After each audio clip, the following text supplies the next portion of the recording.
ಬೆಂಗಳೂರಿನಲ್ಲಿ ಈಗಾಗಲೇ ನೀರಿಗಾಗಿ ಹಾಹಾಕಾರ ಶುರುವಾಗಿದೆ. ಒಂದು ಕಡೆ ನೀರಿಗೆ ಬರ ಇದ್ರೆ ಮತ್ತೊಂದು ಕಡೆ ನೀರು ಪೋಲಾಗ್ತಾ ಇದೆ. ಬೆಂಗಳೂರಿನ ಚಿನ್ನಸ್ವಾಮಿ ಕ್ರೀಡಾಂಗಣದ ಬಳಿ ನೀರು ಪೋಲಾಗ್ತಾ ಇರುವಂತದ್ದು. ಫೈರ್ ಹೈಡ್ರೆಂಟ್ ನಿಂದ ನೀರು ಸಂಪೂರ್ಣವಾಗಿ ಲೀಕ್ ಆಗಿ ರಸ್ತೆಗೆ ಹರಿತಾ ಇದೆ. ದೃಶ್ಯಾವಳಿಗಳಲ್ಲಿ ಗಮನಿಸ್ತಾ ಇದ್ದೀರಾ. ಇನ್ನು ಸಂಬಂಧಪಟ್ಟ ಅಧಿಕಾರಿಗಳು ಯಾವುದೇ ರೀತಿಯಲ್ಲೂ ಕೂಡ ತಲೆ ಕೆಡಿಸಿಕೊಂಡಿಲ್ಲ. ಇದರ ಬಗ್ಗೆ ಕುಡಿಯೋದಕ್ಕೂ ನೀರಿನ ಸಮಸ್ಯೆ ಆಗ್ತಾ ಇದೆ. ಅಂಥದ್ರಲ್ಲಿ ಈ ರೀತಿಯಾಗಿ ನೀರು ಪೋಲಾಗ್ತಾ ಇದ್ರೂ ಕೂಡ ನೋಡಿ, ರಸ್ತೆಯಲ್ಲೆಲ್ಲ ನೀರು ಹರಿತಾ ಇದೆ. ನೂರಾರು ಲೀಟರ್ ನೀರಿದು. ಇಷ್ಟು ನೀರಿದ್ರೆ ಸಾಕು, ಬೆಂಗಳೂರಿನಲ್ಲಿ ಸ್ವಲ್ಪ ಜನ ಹೇಗೋ ಜೀವನ ಮಾಡ್ತಾರೆ.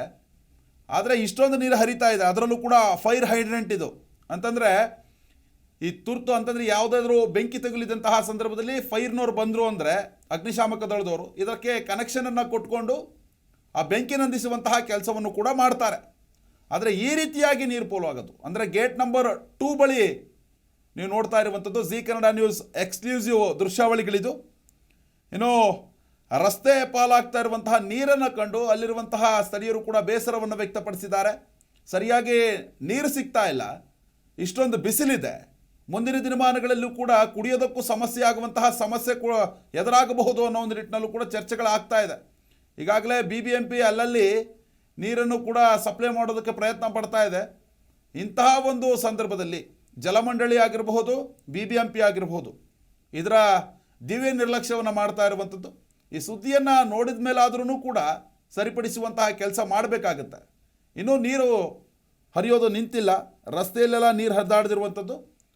ಸದ್ಯಕ್ಕೆ ಸಾಕಷ್ಟು ಸಮಸ್ಯೆ ಉಂಟಾಗಿದೆ ಬೆಂಗಳೂರಿನಲ್ಲಿ, ನೀರಿಗೆ ಜಲಕ್ಷಾಮ ಎದುರಾಗಿರುವಂಥದ್ದು. ಇಂತಹ ಸಂದರ್ಭದಲ್ಲಿ ನೀರನ್ನು ಈ ರೀತಿ ಪೋಲ್ ಮಾಡಿದ್ರೆ ಯಾರು ಹೊಣೆ ಇದಕ್ಕೆ? ಅದರಲ್ಲೂ ಕೂಡ IPL ಪಂದ್ಯಾವಳಿಗಳ ಮೇಲೂ ಕೂಡ ನೀರಿನ ಅಭಾವದ ಕರಿನೆರಳು ಬೀರಿದೆ. ಇಂತಹ ಸಂದರ್ಭದಲ್ಲಿ ಚಿನ್ನಸ್ವಾಮಿ ಕ್ರೀಡಾಂಗಣದ ಮುಂದೆನೇ ಈ ರೀತಿಯಾಗಿ ನೀರು ಹರಿತಾ ಇರುವಂಥದ್ದು. ಇನ್ನು ಬೆಂಗಳೂರಿನಲ್ಲಿ ಜನ ಟ್ಯಾಂಕರ್ ಮುಖಾಂತರವಾಗಿ ನೀರನ್ನು ತರಿಸ್ಕೊಂಡು ಜೀವನ ಮಾಡಬೇಕಾದಂತಹ ಪರಿಸ್ಥಿತಿ ಎದುರಾಗ್ತಾ ಇದೆ. ಮತ್ತೊಂದು ಕಡೆ ನೋಡಿ, ಒಂದು ಕಡೆ ಟ್ಯಾಂಕರ್ ತುಂಬುವಂತಹ ದೃಶ್ಯಾವಳಿಗಳು, ಮತ್ತೊಂದು ಕಡೆ ನೀರು ಪೋಲಾಗ್ತಾ ಇರುವಂತಹ ದೃಶ್ಯಾವಳಿಗಳು. ಈ ಒಂದು ಏನು ಘಟನೆ ನಡೆದಿದೆಯಲ್ಲ, ಇದಕ್ಕೆ ಯಾರು ಹೊಣೆ? BBMP ಜಲಮಂಡಳಿ ಇನ್ನಾದರೂ ಇದ್ರ ಬಗ್ಗೆ ಎಚ್ಚೆತ್ತುಕೊಳ್ಬೇಕಾಗತ್ತೆ.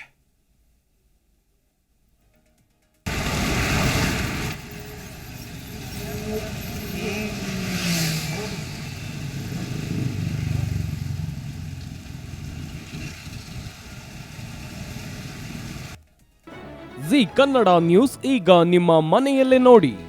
ಎಲ್ಲ ಕೇಬಲ್ಗಳಲ್ಲಿ ಈಗ ಲಭ್ಯ.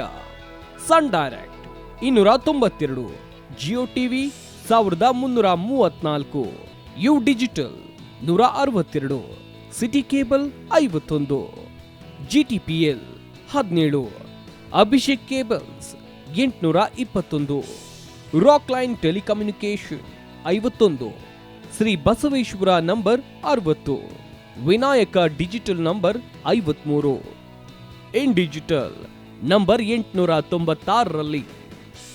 ನಿಮ್ಮಿಷ್ಟದ ಜಿ ಕನ್ನಡ ನ್ಯೂಸ್ ನೋಡಿ ಆನಂದಿಸಿ.